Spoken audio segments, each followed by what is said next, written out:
Welcome to the Future of Structures podcast, where we talk to the experts who are evolving our buildings of tomorrow. And here is your host, Adam Jones. Today we are speaking with West Mehaffy. Now he's the first architect we've interviewed on the Future of Structures podcast.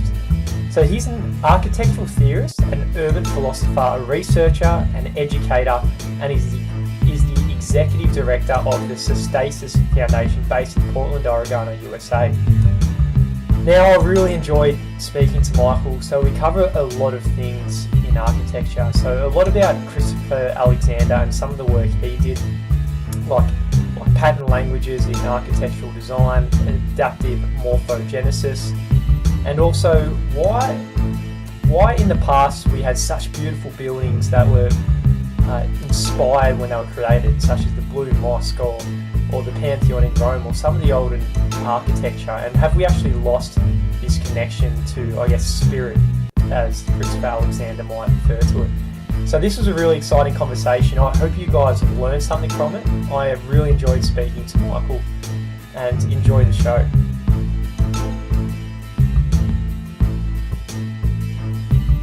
Right. Well, first of all, let me just introduce myself and thank you for the invitation. I'm very interested in where we are in our thinking about structures in architecture and in design. And I'm delighted to explore this with you and share some of the work I've been doing and some of the colleagues that I've been working with, including Christopher Alexander, and give you some ideas about where at least I see and some of my colleagues see things going in the future. And so I'd like to, explore that with you a little bit. Yeah. Just a little bit about my background. I studied with Chris Alexander at Berkeley, UC Berkeley at graduate school. And then I went on and got a PhD at Delft University of Technology in the Netherlands. And that was in architecture also, and my area of expertise there was urban design, urban form, and greenhouse gas emissions.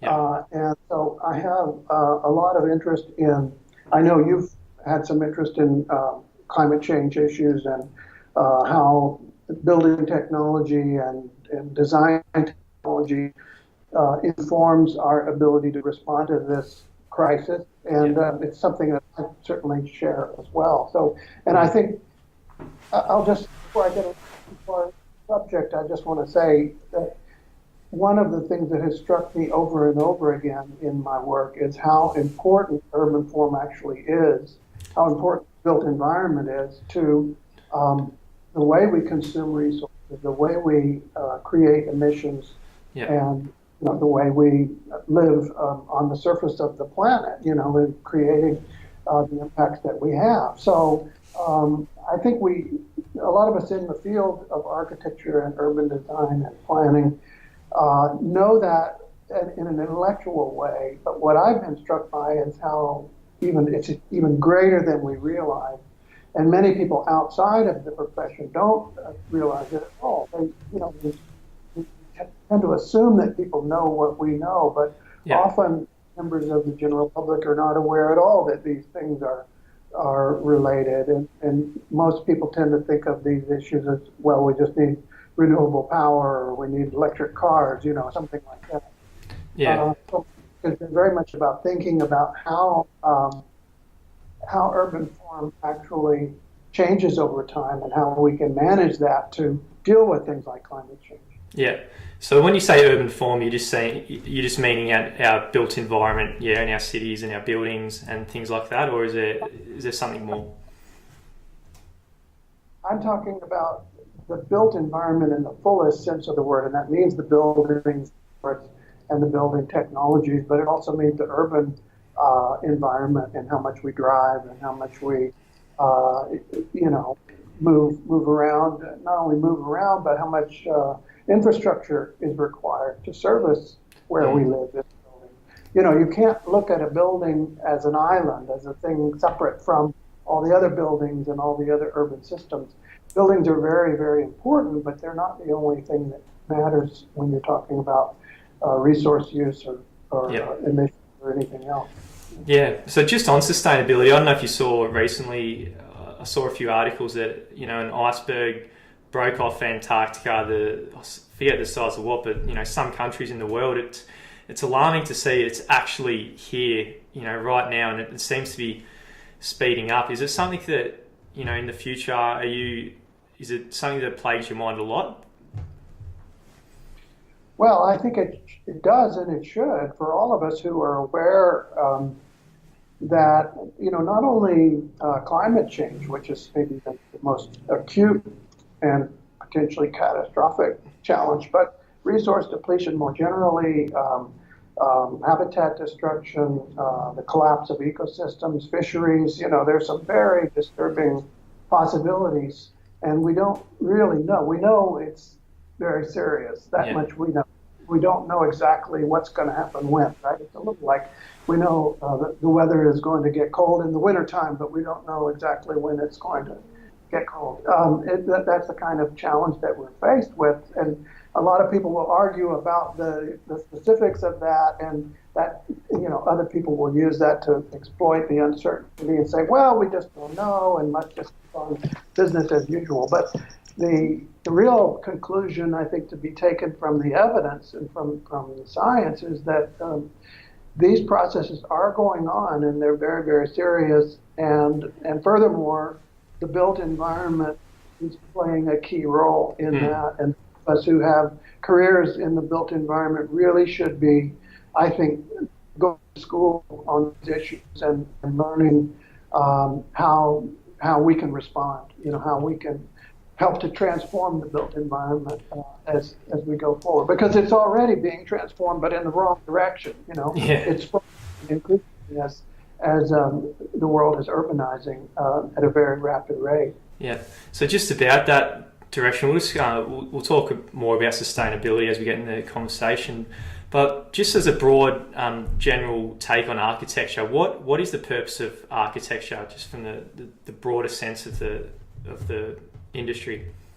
I'm glad you asked that question, because it's really an important question that doesn't get asked very often. Most people just assume that architecture is, essentially a fine art, and that people who are great artists will come along and make these sort of wonderful giant sculptures, and everybody will celebrate that, and maybe along the way they'll add some building technology that does some impressive things, and everything will be fine. And I think the message from people like Christopher Alexander and others, Jane Jacobs is another, is everything is not fine with that approach. That is really just business as usual in another form. It's a way of, if you like, putting a costume on the same old industrial 20th century model, and it's a new costume, and it's interesting, and it's artistic, and it's got a lot of remarkable qualities and so on, and some of the construction technology is very interesting and so on and so forth. But if you really look at what we are, how we're living and how we're consuming resources, as I was talking about earlier, and how the architecture interacts with that kind of, and how we interact with our environment, architecture becomes a much more sort of serious place that we, as Chris Alexander, I notice you picked up on this, Chris Alexander says it's about creating the quality and the feeling that we have when we're alive, essentially, when we're thriving, when we're feeling at our best. There's a great quote from Thoreau, David Thoreau, writer. The greatest art is to shape the quality of the day, and I think at some level architecture needs to do that. It needs to address the functional aspects. It needs to address the symbolic aspects. It needs to address the abstract aspects, which it does right now very well, but it doesn't address the human aspects and the quality of the day, the kind of experience that ordinary people have every day, day in and day out.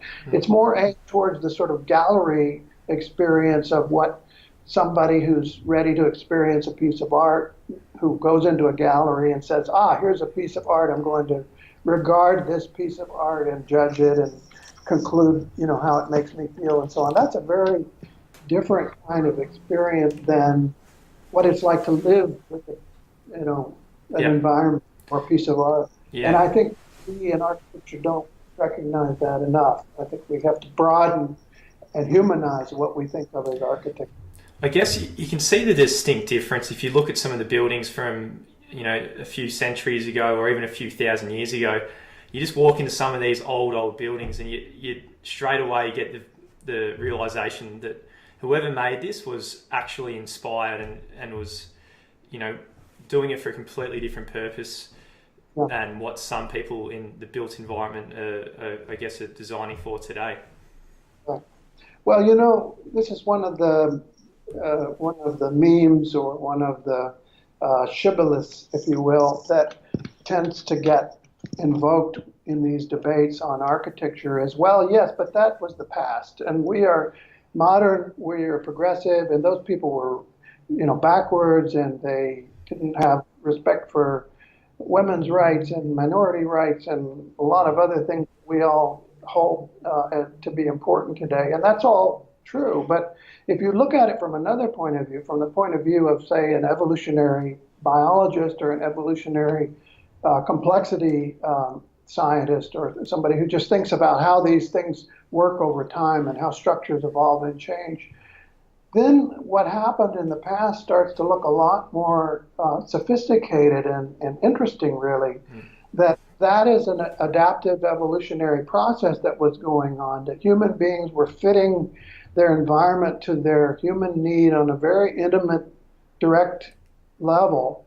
And we've in many ways become much more sophisticated in our technology, and at the same time become much less sophisticated in our ability to adapt. We've become more abstracted from the immediate concrete problem of good design, and that has created a lot of problems, I think, in terms of how well the built environment really works for most people most of the time.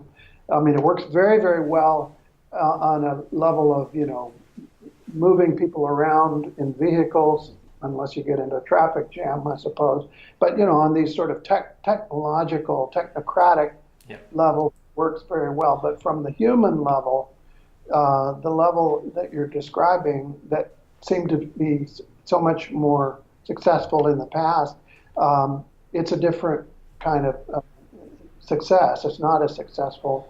And of course, artists in their heart of hearts, they want that, and that's something that we should acknowledge and accept and celebrate. But at the same time, there's this difference that I talked about before, that artists are aiming for a particular kind of, if you like, I-thou relationship, the relationship the artist as a maker with the person who's experiencing it, as opposed to what happens in a complex environment like a city or even a building, which is really a lot more layers of things going on. And Jane Jacobs famously said that a city is not a work of art. It contains works of art, and the works of art should be there to illuminate what's going on, but there's this sort of deeper level of fabric of relationships that really have to be the sort of priority, the first thing that we have to worry about, and then the art comes along to celebrate and to enrich and to illuminate those relationships and to enrich life. So if we get it wrong, we're creating problems, and that was her argument, and I think that's very true. And I think it's very important to say, for the legacy everyone in the buildings industry has, at the end of your career, you want to be proud of what you produce. And I don't know where you're from, but in Melbourne, there really is a lot of lifeless kind of buildings going up everywhere, and it's very uninspiring. And so how does that relate to people's everyday lives, you think? Does that, to the general person who is walking in the street in the city, does this directly affect the quality of their life?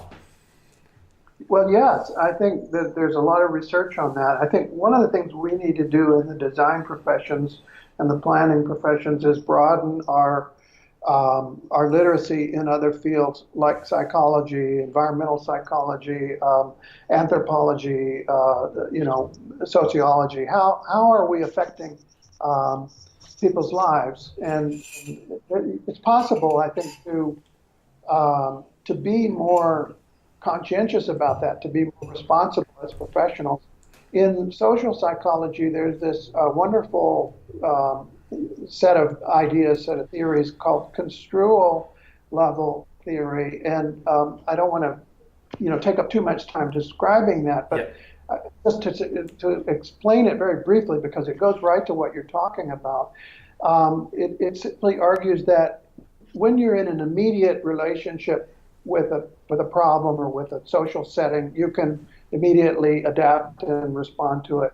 The more psychological distance you have from it, the more abstracted you are from that reality, and you have to construe. That's where construal level theory comes from. The further the level away, the more you have to construe what is the real solution, and the more you have to insert your own construals.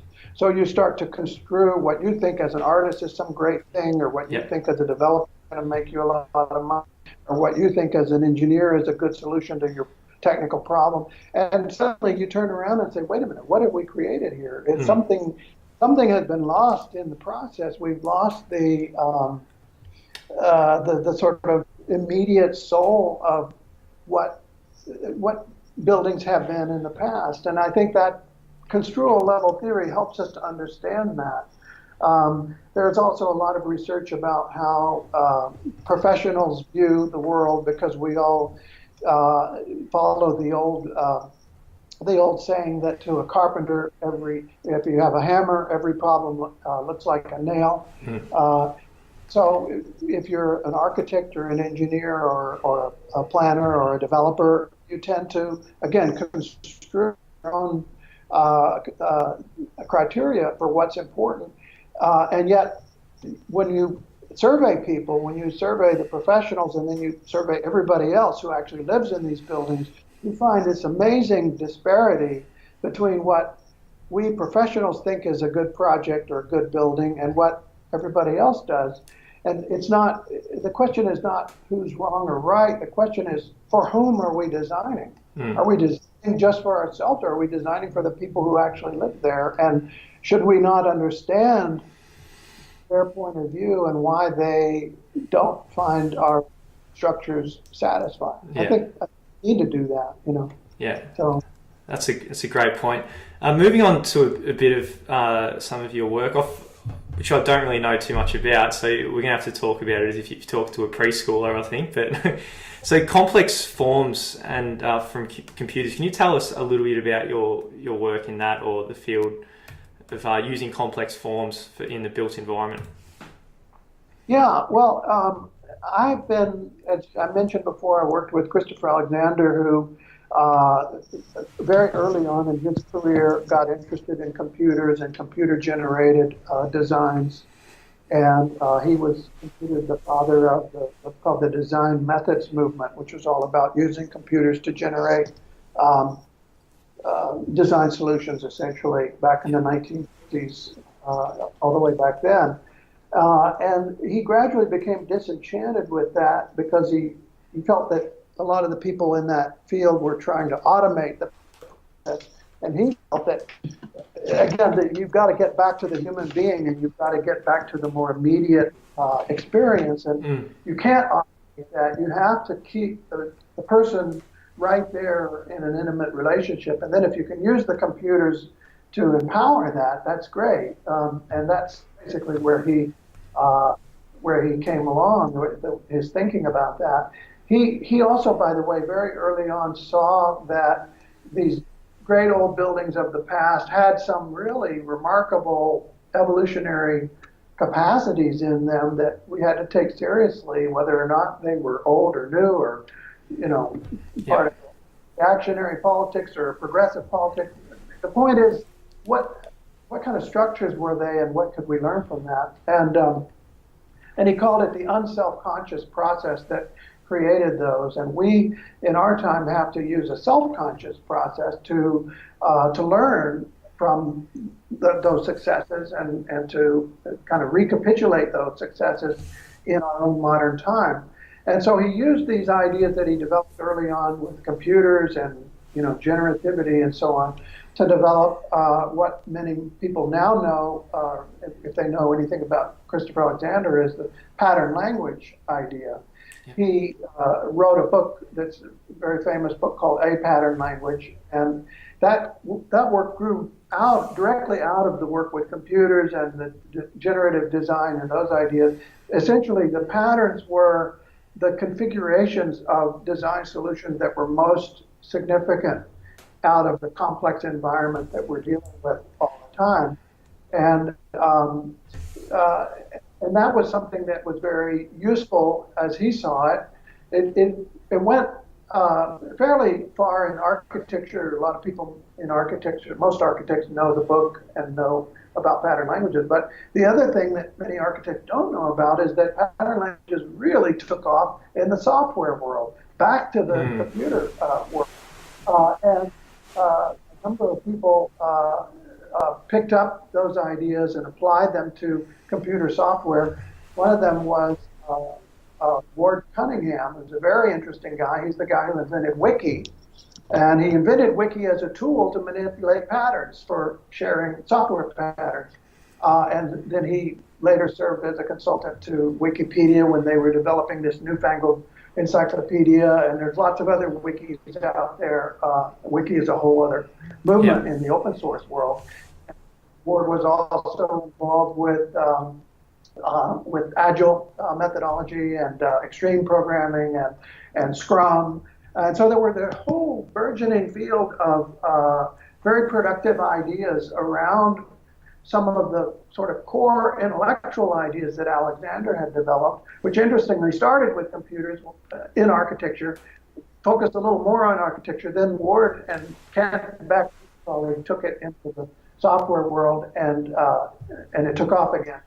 So I'm telling you this because it's also I'm getting around to how I've gotten involved with Ward, who's now on our board at our little foundation here in Portland called Sustasis Foundation.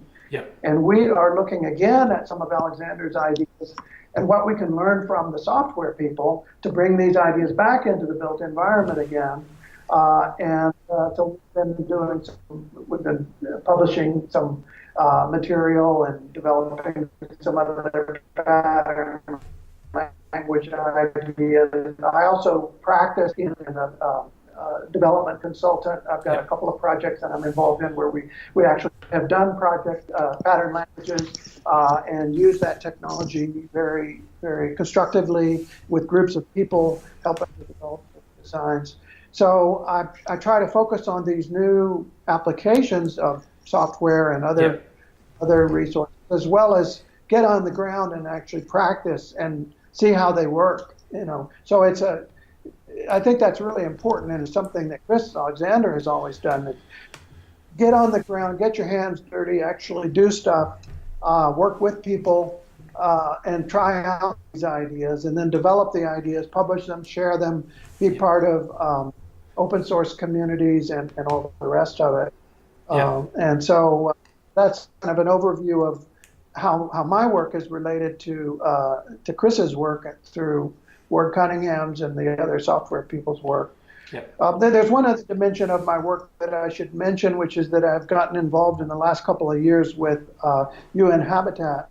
And some of your listeners may know that we just had a big conference called Habitat 3, which is the UN Habitat has two other conferences before every 20 years. First one in '76 focusing on rural development issues, rural built environment.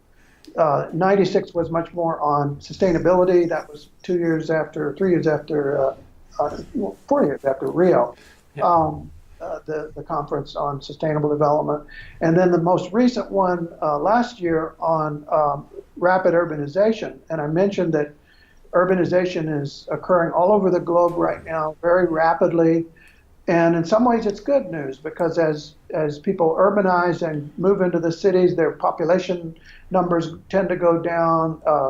Welfare, health, women's opportunities, children's welfare, all those things tend to go up. And so there's lots of good things. But there are also potentially very many bad things if we don't get a handle on the destructive urbanization patterns, the sprawling, chaotic forms of development that we've seen over the last half century or so. Mm-hmm. So Habitat 3 has really been about that, about how do we change the models more towards a kind of Jane Jacobs model or a Christopher Alexander model, or you could mention a number of other people who've been, looking at these kinds of issues and thinking about how we can do a better job of not only improving the technology and creating more efficiency, but again, at a deeper level, looking at the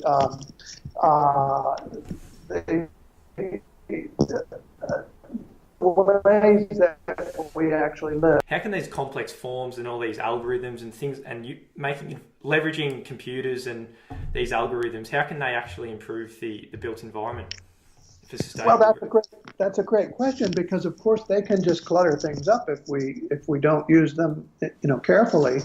And this is something that again, Chris Alexander has been thinking about a lot. He's not the only one, of course, but he's an interesting person and the one that I know the most about.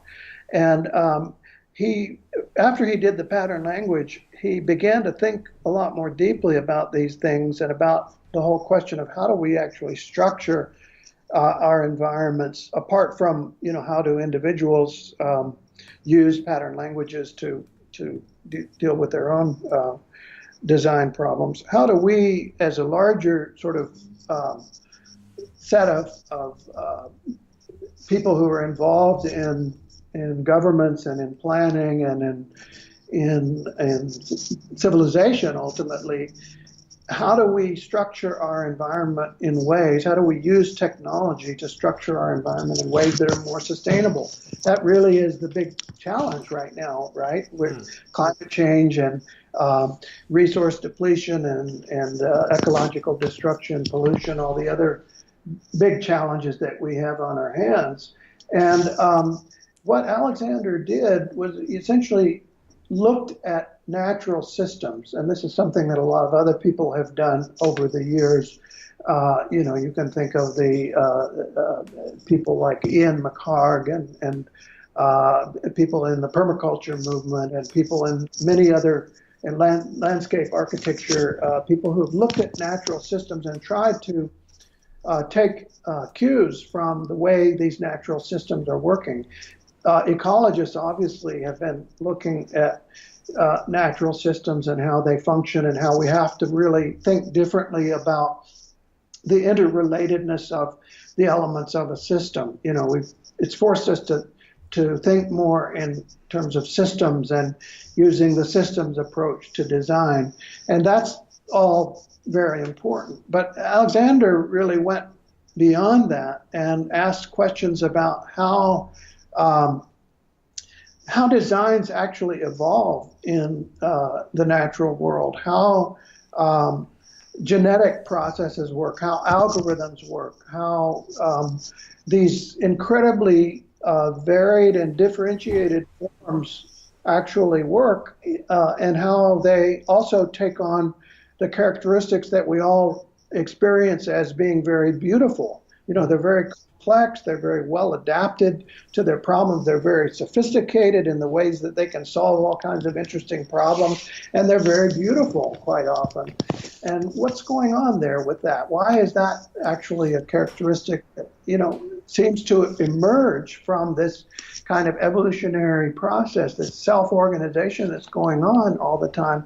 And how can we, get some of that? How can we exploit those kinds of characteristics in our own design processes?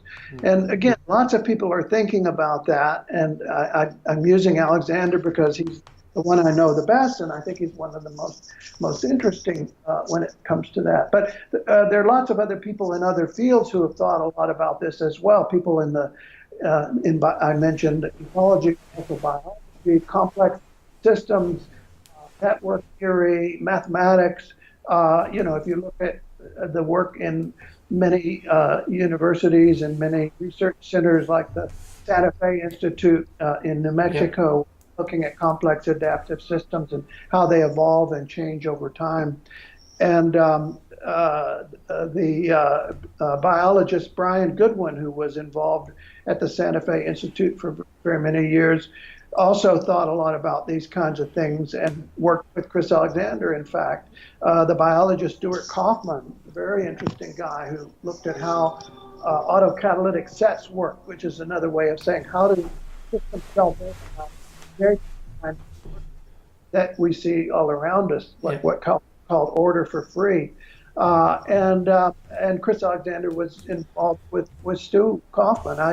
I know Stu also, and I've had some very interesting exchanges with him. And to put it as simply as possible, we can access these kinds of processes in our design, but it requires that we take a different kind of approach, a more evolutionary kind of approach, a more generative kind of approach. And that carries certain implications for how we think about the design problem that's different than what we have thought in the past. So, for example, if we're using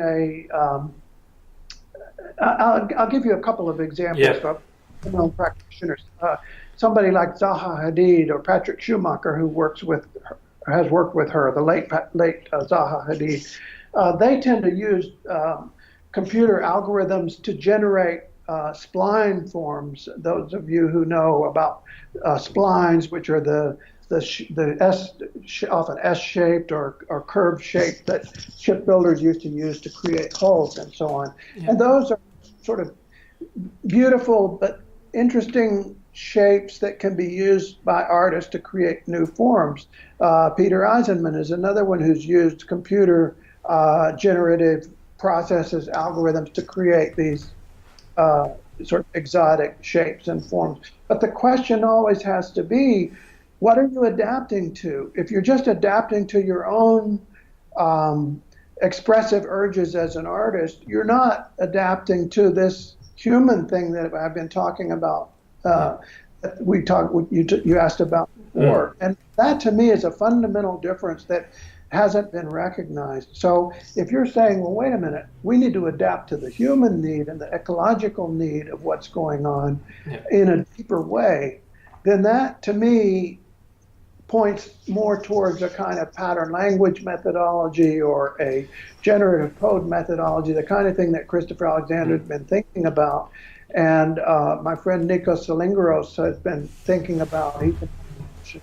Physicists been also thinking about how we actually use computers to generate better adapted forms. So I think it points us in a somewhat different direction, a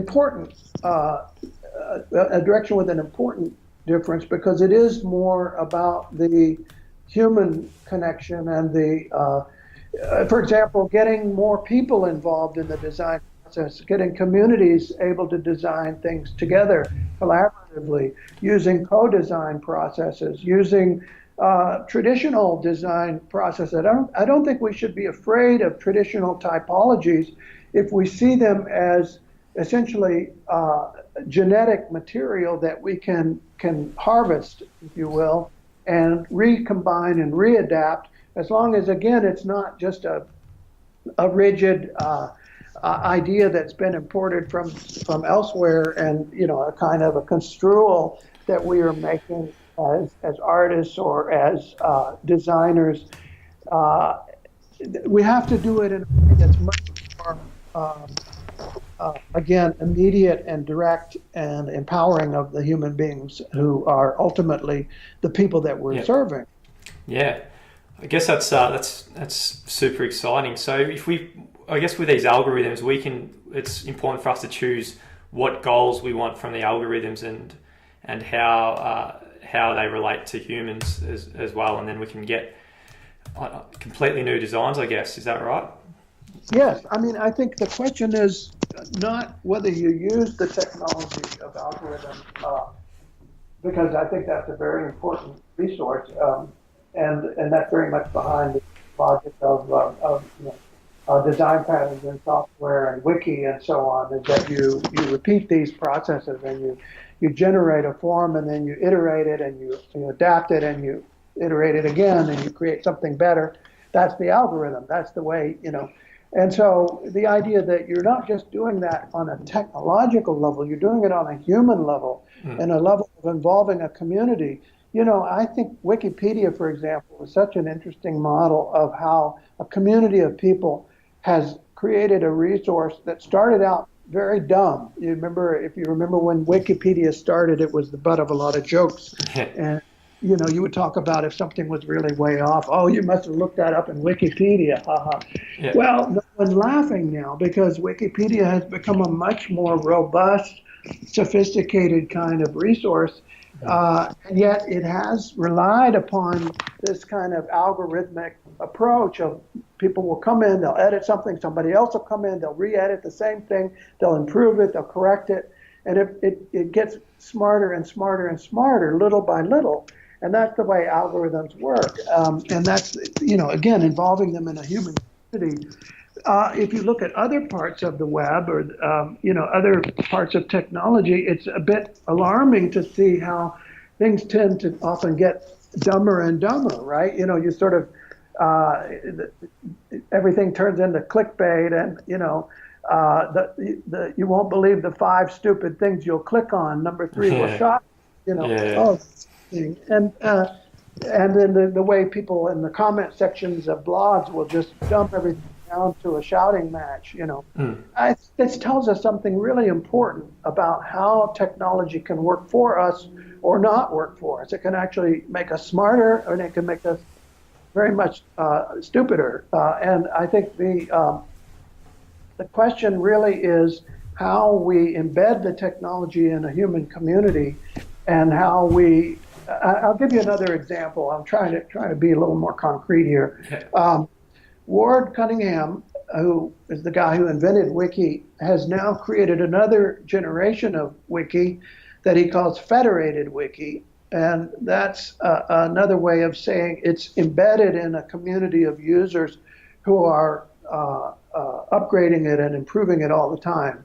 And in the same way that in Wikipedia, there's a community of users, but there's one Wikipedia, there's one resource, and everybody and you have different levels of people working on that. You have the users, who are the broadest community, and then you have the next group of editors, and then you have the group called committers, the people who are just reviewing what the editors do, not so much for content as for process to make sure they're doing it in the right way and so on, and that they're sort of refereeing the process and so on.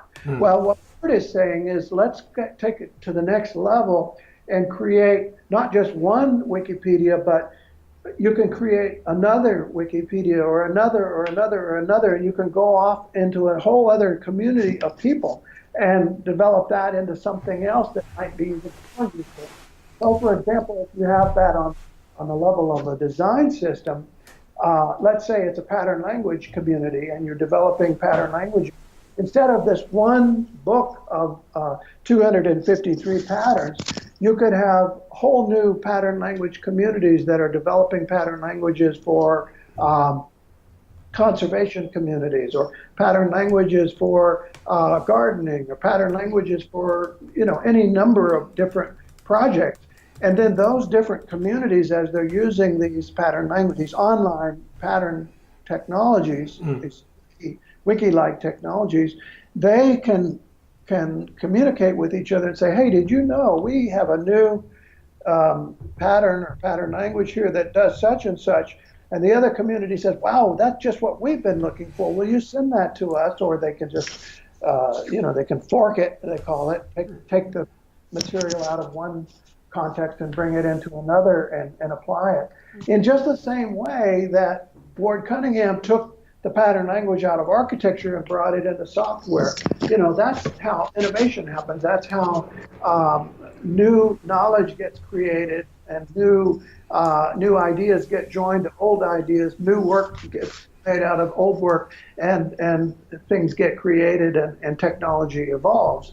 And so I think this is a really exciting potential technology. Again, it's just a technology that's sitting off in off in a mainframe somewhere. It's a technology that's embedded in a community of users, and that's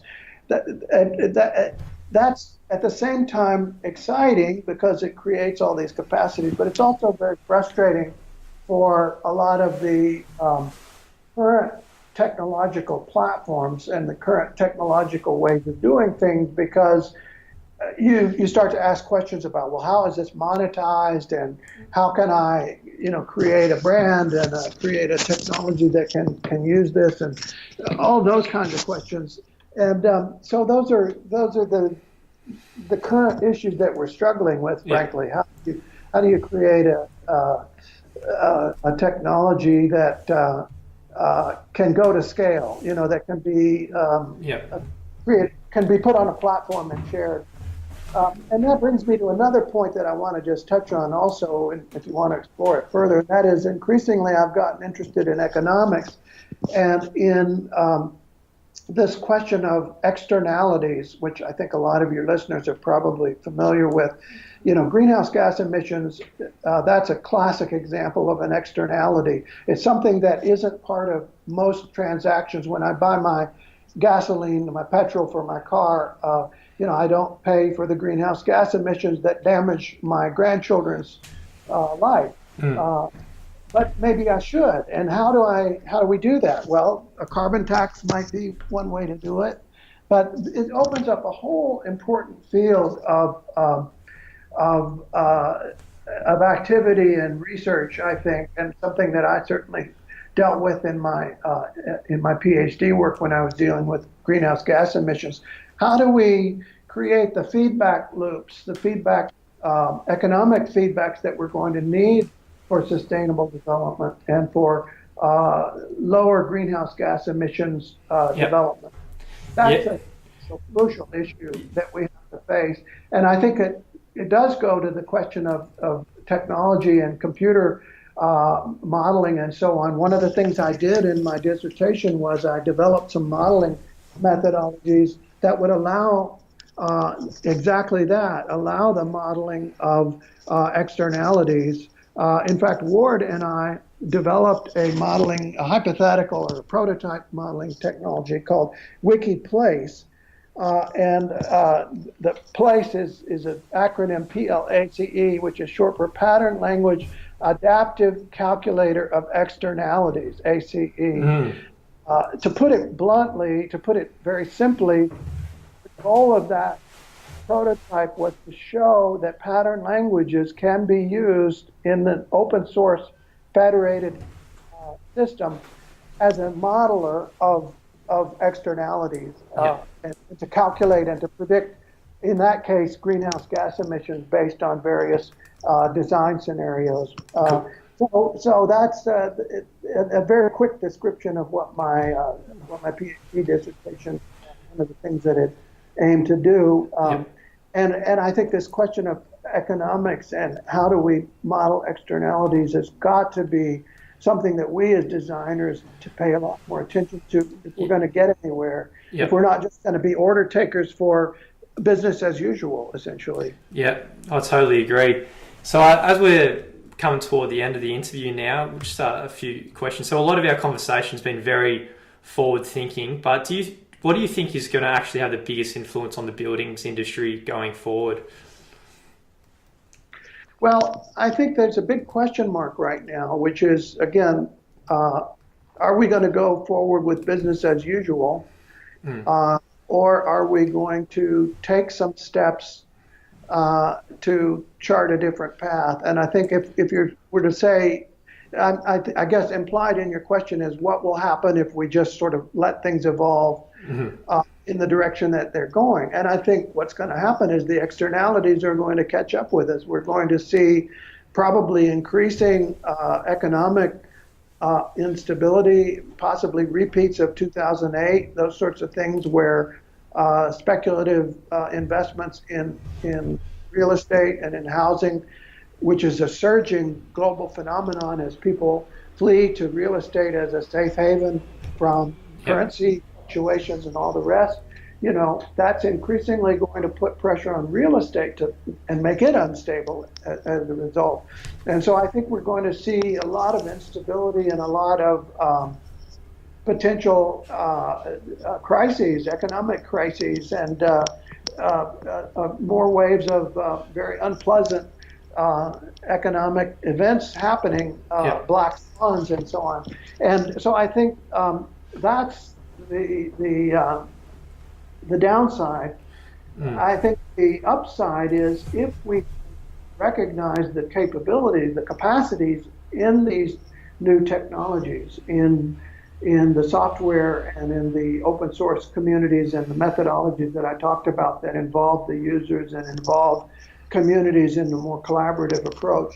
And if we can actually get a handle on these externalities that need to be brought back into our economic transactions, carbon tax, resource depletion tax, community ground, land value taxations, other externality costs that are brought back into the equation. We can stabilize our economic processes, and we can create what I think will be much more satisfactory and beautiful time. I don't want to be too Pollyanna here, but I do think that it's possible, that it's within our grasp to trigger a kind of renaissance, if you will, in the quality of our built environment, the quality of our design outputs, because we have lessons all around us if we will recognize them and simply bring them to bear. And I think we're converging on something very exciting. And I don't think Renaissance is too short. Yeah, that's two scenarios, a tale of two futures, if you will. Which is very exciting and hopeful, and one of which is essentially business as usual. We continue to drift, and we drift into pricing. I don't think that's sustainable. Simply. So I guess I'm very excited about the future as well. But sometimes, who knows, it might take a bit of a shock to the system and a bit of instability for us to wake up and then have this renaissance, what you talk about or hope for. So it's obviously very exciting. We've never been in this kind of time in history. If you were graduating right now as an architect, what advice would you give to someone who's just starting out in their career? Well, I think I would say that you have to recognize the pragmatic choices that you have to make your way through the field, but don't lose sight of these bigger issues, and don't fail to keep educating yourself about where we are going and where we need to go. And I've certainly had to do that throughout my career. Make pragmatic choices to put food on the table and so on, and at the same time, really try to push my career in a direction that I think is where we all need to be going. And there are going to be shocks to the system, and hopefully we're going to be catalyzed by those, and we're going to learn something and move forward in a more hopeful direction. So I think it's a scary time, but it's also, I can't imagine a better time to be alive, to be honest with you. Humanity has had it better in so many ways. And yet we've got these profound threats to our well-being that we've got to get a handle on, these threats that we ourselves have created. And so, we've got a huge chore ahead of us. But that means there's a lot of work, a lot of good work to be done by lots of people who are coming through in their career. Well, I think that's a great way to end on it. We definitely, everyone in the building industry, we got to take some responsibility with some of the environmental collapse that might be on our hands. So, anyone who's young out there, I guess, can take that advice and then be conscious with the choices they make in their career. So, Michael, thank you so much for your time, mate. That was a fantastic conversation. I learnt a lot, and I've never had that type of conversation with someone in the industry. So, thank you very much for your time, and we'll speak again one day. Well, I'm delighted to participate, and if any of your listeners want to go online, I don't know if you have the ability to put up links or follow up. Obviously, Christopher Alexander, they probably know and can Google Ward Cunningham, myself, Nico Cilingro, some of the other people that I mentioned. It's a fascinating set of ideas that I think are converging now, and I think again. It's something that we have to do. The short-term things that we can do now, like green technology and certification systems and all the other stuff. But again, we have to look at the long term as well. And I think that's. Hey guys, just before you go, one quick request. If you're listening on iTunes, please leave a review. It helps our ranking on iTunes so more people can find us and more people can listen to the experts who are changing our buildings for the better in the future for a sustainable planet. And if you don't want to leave a review, just hit subscribe so all our episodes just appear magically in your iPhone every single week and you won't miss a thing.